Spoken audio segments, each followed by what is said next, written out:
વિભાગ પણ સચેત બની ગયું છે। રાજકોટ મનપાના આરોગ્ય અધિકારી ડોક્ટર જયેશ વાકાણીએ જનતાને સાવચેત રહેવા અને નિયમોનું પાલન કરવાની સલાહ આપી છે।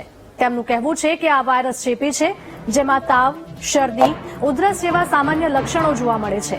તેમણે એમ પણ કહ્યું હતું કે જો આવા કોઈ પણ લક્ષણો દેખાય તો તરત જ આરોગ્ય વિભાગનો સંપર્ક કરે, જેથી વહેલી તકે સારવાર થઈ શકે।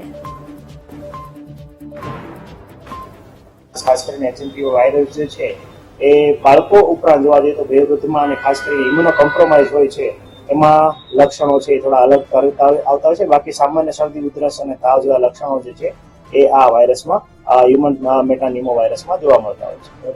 આ વાયરસ સર ચેપી રોગ છે કે કેવી રીતે?